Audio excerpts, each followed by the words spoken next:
Bonjour à vous, bienvenue à l'école de guérison divine. Et aujourd'hui, nous allons lire le passage de 2 Corinthiens, chapitre 5, verset 7. 2 Corinthiens, chapitre 5, verset 7, que dit la Bible? Nous marchons par la foi et non par la vue.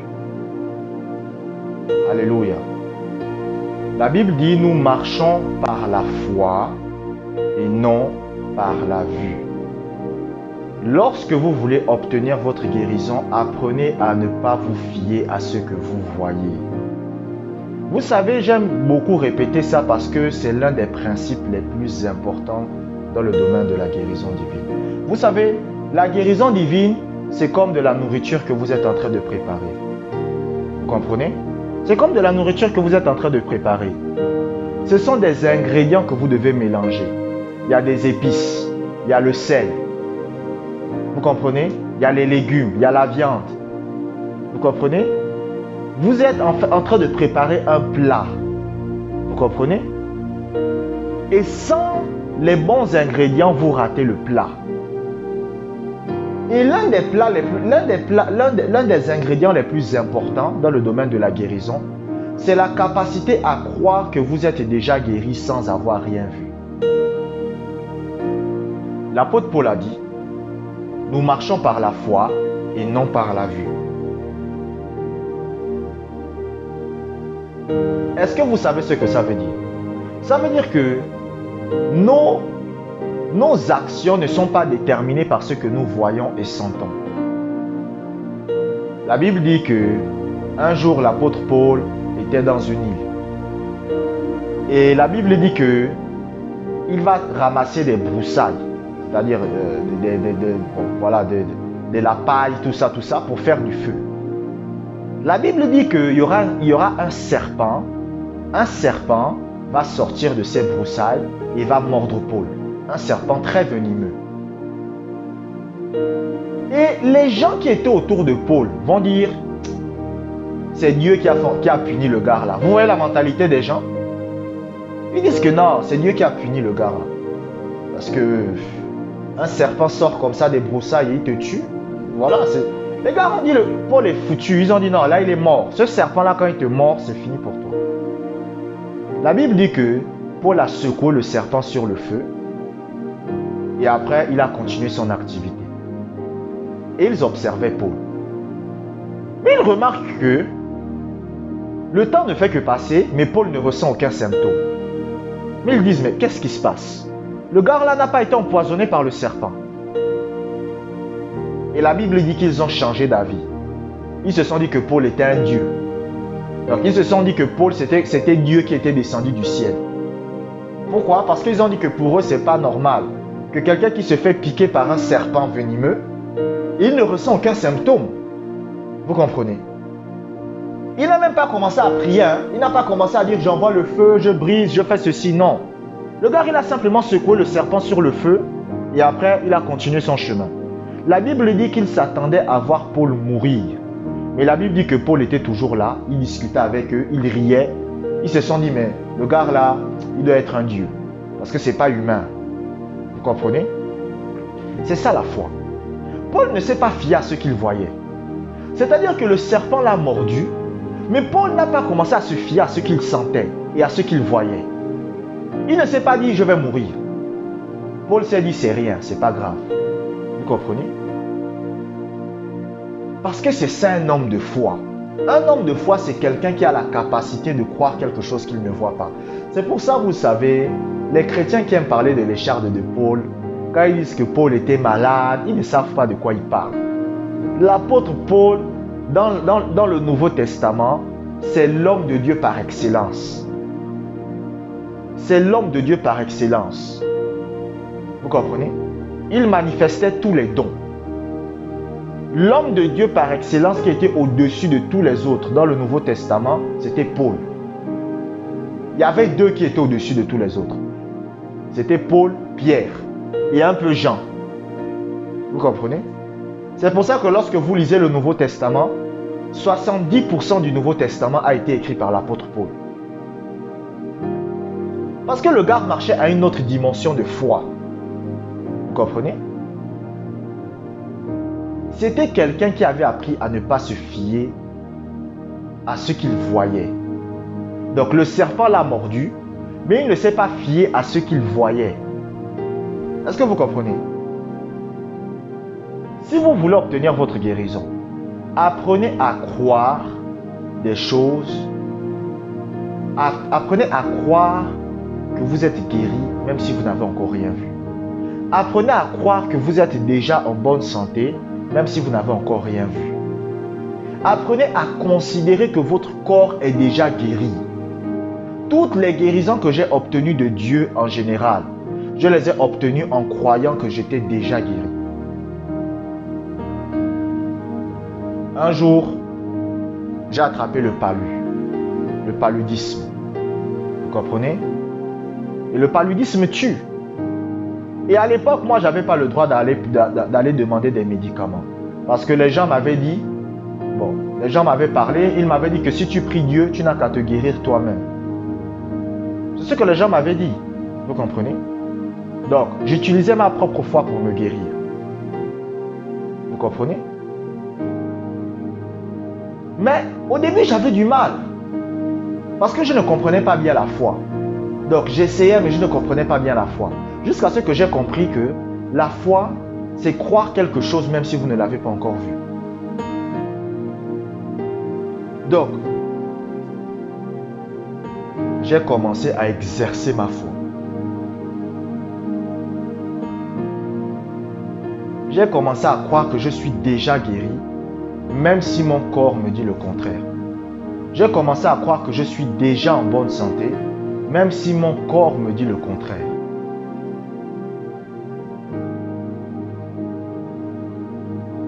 C'est ça qu'on appelle la foi. La foi, c'est croire quelque chose sans l'avoir vu. La foi, c'est croire que quelque chose est vrai même si vous ne le voyez pas. C'est pour ça que l'apôtre Paul a dit, montre-moi ta foi sans les œuvres et je te montrerai la foi par mes œuvres. La foi, c'est croire quelque chose, c'est croire que quelque chose est vrai. Vous ne l'avez pas vu, vous ne le sentez pas, vous ne le sentez pas, vous ne le voyez pas. Mais c'est vrai pour vous, c'est réel pour vous. C'est cela qu'on appelle la foi. Est-ce que vous comprenez? Est-ce que vous comprenez? Amen. Donc, maintenant nous allons lire un deuxième passage biblique. Jean chapitre 5, versets 8 à 9. Jean chapitre 5, versets 8 à 9. Lève-toi, lui dit Jésus. Prends ton lit et marche. Aussitôt cet homme fut guéri. Il prit son lit et marcha. Amen. Regardez ce que la Bible dit.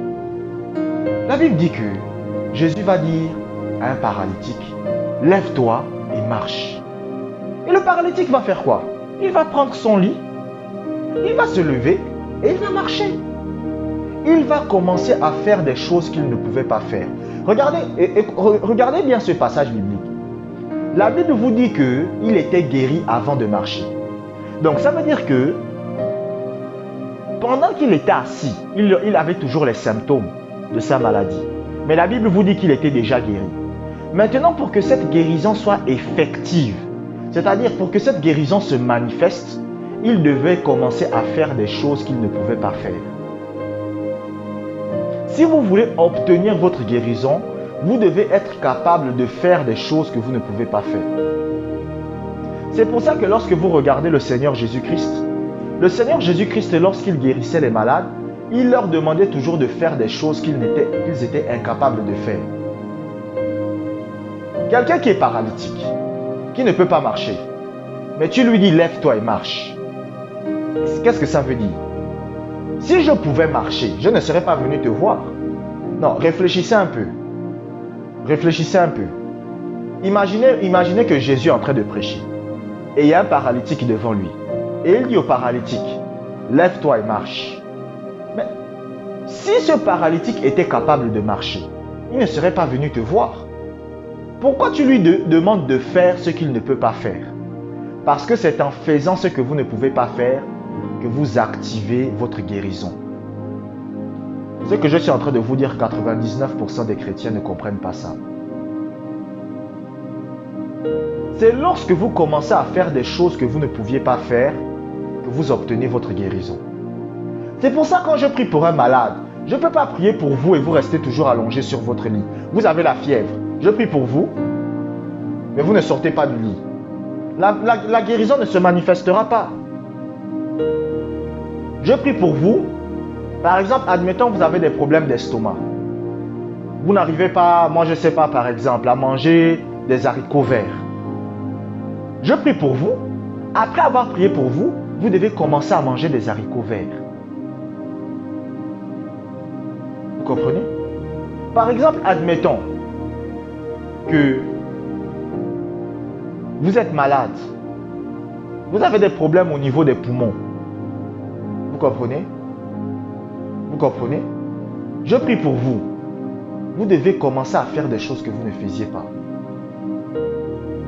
C'est cela qu'on appelle le croire. Croire, c'est un verbe. La foi, c'est un nom. Croire, c'est un verbe. Est-ce que vous comprenez? Donc ça veut dire que quand quelqu'un croit, il y a des actes qu'il va poser. Il y a des actions qu'il va poser. C'est pour ça que j'ai l'habitude de dire que confesser, c'est bien. C'est bien de confesser la guérison. Mais ce n'est que la première étape. Si vous confessez la guérison, mais que vous ne faites pas ce que vous ne pouviez pas faire, ça ne sert à rien. Je vous prends un exemple. Vous ne pouvez pas manger des haricots verts, par exemple. C'est-à-dire que votre estomac est incapable de manger des haricots verts. Et je prie pour vous. Vous comprenez? Je prie pour votre guérison. Vous confessez votre guérison. Je suis guéri. Je suis guéri. Oh, merci Jésus, je suis guéri. Merci Jésus, je suis délivré. Maintenant, on vous donne des haricots verts à manger. Vous dites non, je ne peux pas manger les haricots verts. Vous êtes en train de démontrer que vous ne croyez pas que vous êtes guéri. Parce que si vous croyez que vous êtes guéri, vous allez manger les haricots verts. C'est ça que Jacques dit que la foi se manifeste par des actes. C'est-à-dire que lorsque vous avez la foi, il y a des actes qui vont démontrer la foi que vous avez. Admettons par exemple que vous ne pouvez pas courir à cause des problèmes cardiaques. Vous comprenez? Et un homme de Dieu vient, il prie pour vous. Maintenant, vos amis viennent vous dire que demain on va aller courir. Vous dites non, je ne peux pas. Même si vous confessez que vous êtes guéri, vous êtes en train de démontrer que vous ne croyez pas en votre guérison. Pourquoi?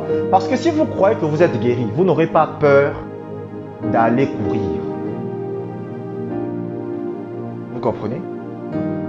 Lorsque vous croyez quelque chose, les actes vont le démontrer. C'est pour ça que, écoutez. C'est ce que l'apôtre Jacques va dire. Que même les démons disent qu'ils croient. Même les démons. Lisez le livre de Jacques chapitre 2. L'apôtre Jacques va dire que les démons aussi croient. Lorsque vous interrogez les démons et que vous leur dites, est-ce que vous croyez en Dieu? Ils vous disent que oh, nous on croit en Dieu. Hein? Nous on a la foi. Mais pourtant ils ne posent pas les actes. Vous comprenez? Lorsque vous croyez quelque chose, il y a des actes qui vont démontrer que vous croyez. Lorsque vous croyez que quelque chose est vrai, il y a des actes qui vont le démontrer. C'est cela qu'on appelle la foi. Quand vous croyez que vous êtes guéri, je prends un autre exemple. On vous a dit par exemple que voilà, vous ne pouvez pas manger les pâtes. Et vous déclarez votre guérison. Oh, je suis guéri. Je peux manger maintenant les pâtes. Au nom de Jésus. Je suis guéri. Mon estomac n'a plus aucun problème. Je peux maintenant manger les pâtes. Au nom de Jésus. Au nom de Jésus, je peux manger les pâtes. Maintenant, on vous prépare les pâtes. Quand on vous prépare les pâtes, vous dites non, je ne peux pas manger. Vous êtes en train de démontrer que vous ne croyez pas. Même si vous avez confessé votre guérison, c'est pour ça qu'il y a beaucoup de chrétiens qui confessent la guérison, mais ils ne voient rien. Ils se disent, mais je ne comprends pas. Je confesse ma guérison. Je déclare ma guérison, mais je ne vois rien. Depuis 1 mois, 2 mois, 3 mois, je ne vois rien. Mais c'est parce que vous ne commencez pas à faire des choses que vous ne faisiez pas.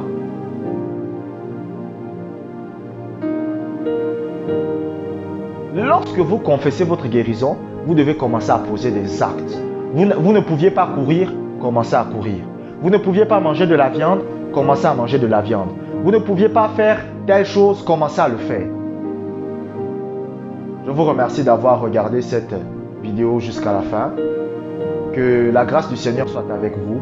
Abonnez-vous pour les prochaines vidéos. Amen, amen, amen.